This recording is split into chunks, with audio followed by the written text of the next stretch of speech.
আমি তুমি ছাড়া অন্য কাউকে বিয়া করুম না। পালাই আইছি আমি ওই বিয়ার থেকে। চলো তাড়াতাড়ি কাজে অফিস যাবো, বিয়া করবো চলো। আমার সামনে সি সি সি রিয়াদ, শেষমেশ এটা কি করলি? তুই তোর বাপের অফিসের পিয়নের মেয়ে বিয়ে করলি?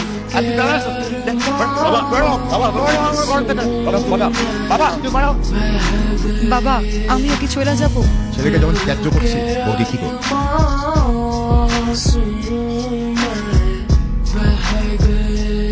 কি চাচ্ছি তোমরা আমার না দেখে থাকতে পারো, কিন্তু আমি তো একটা ফালতু পোড়া, আমি তো তোমাদেরকে না দেখে থাকতে পারি। এটাই কিরে মাইয়া ডাকো। মাইয়া যেখানে থাকার সেখানেই আছে। ভালো তুমি লাগিয়েছো মাইয়া কেন কথা বলো কি জানো খাও। তুই বল আমুকটা দয়া আমি খাওয়া দিতেছি। দিন থাকলে দিন মেরে দিও।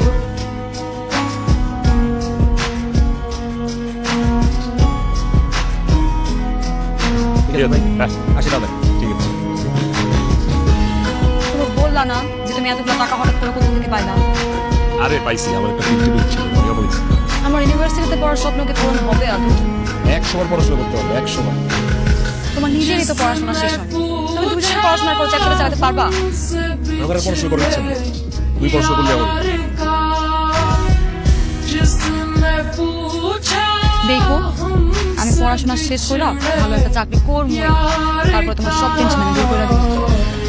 আমি ছোট্ট একটা ফ্ল্যাট হইব, ছোট্ট একটা সুন্দর দেখে গাড়ি হইব, আর তোমার নিয়ে দেশ বিদেশ নিব। সব বলবো আগে পড়াশোনাটা ঠিকঠাক করে শেষ করো। তুমি আমার জন্য ভরসা আনলা, বাপ মা চাল্লা, এখন আবার আমার জন্য তোমার এতগুলো টাকাও জোগাড় করতে হইতেছে। তুমি কখনো বদলা যাবে না? বলতে যাবো বড় এরকম হইতে পারে না যে একটা সময় যায় তোমার আমার আর ভালো লাগতেছে না। তুমি আমার মারো, তারপরে কাকু, তারপরে কাইটা কিছু কিছু করে দাঙ্গে বাঁচানো, পুরা তথ্য দিই বলো। কিন্তু ভুল করে ফেলছি, আপনি ধরে সাজাও পাইছি। এই যে দেখো ডিভোর্স টাকা অন্তরা আমার ডিভোর্স দিয়ে আমার ছেড়ে চলে গেছে। ডিভোর্স দিলে দিতে অনেক বাড়িতে জায়গা নেই। ও তো ডিভোর্সে বাড়িতে চলে আইছে, ওর ভুলও বুঝতে পারছে, ওরা এখন ক্ষমা করে দেয়। যা তুই ঘরে যা।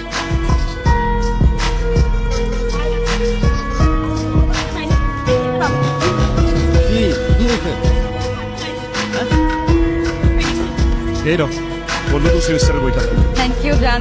মনোযোগ দিয়ে পড়াশোনা করতে, খুব ভালো রেজাল্ট করা।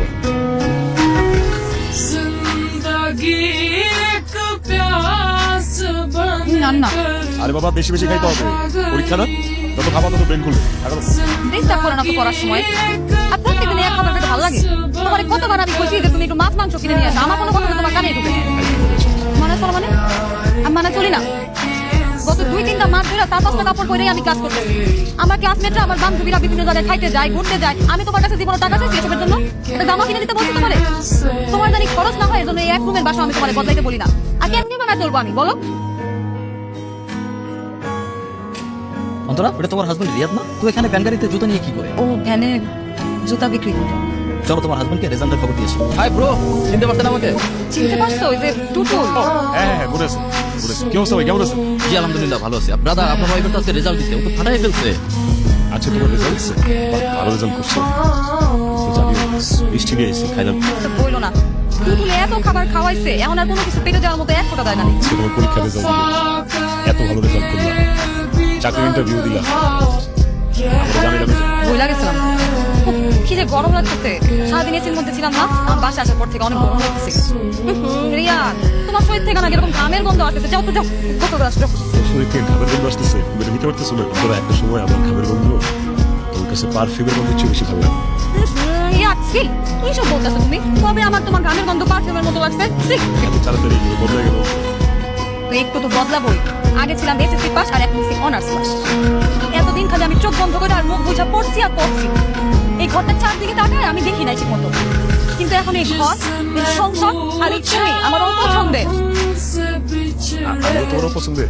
তুমি তো আর আগের রিয়াদ নাই, তুমি এখন একটা সিএনজি ড্রাইভার। মাঝে মধ্যে ইনকাম বেশি করার জন্য ভ্যানের মধ্যে ফেরিও করো। দেখো এরপর আমি ইনকাম করবো আর তুমি বৈশা বৈশা খাবা, তাই না? চাকরি করবো একটা ফার্স্ট ক্লাস অফিসে এসি রুমের মধ্যে বৈশা, আর বাসায় এসে সংসার করবো। সময় বদলায়, চিন্তা ভাবনা বদলায়। যাও তো যাও।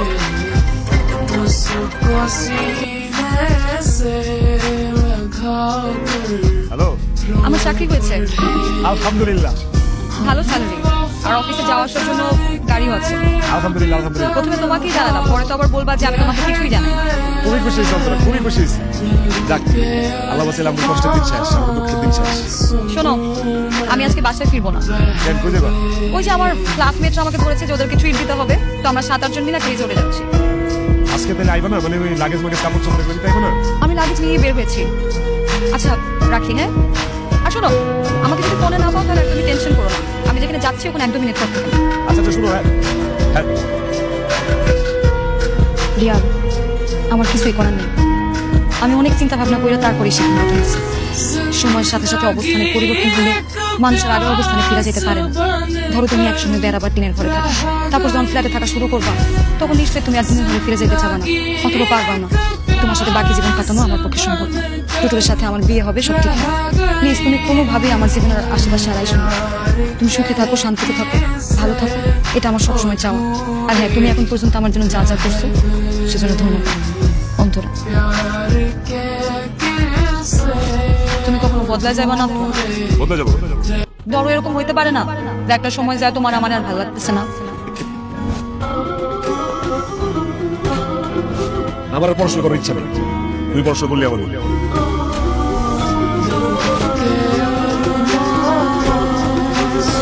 আরে কষ্টের দিন আর বেশি নাই। আমার ভাবি মানে আমার বইয়ের পড়াশোনা যেদিন শেষ হইব, সেদিন আমারও কষ্টের দিন শেষ হইব।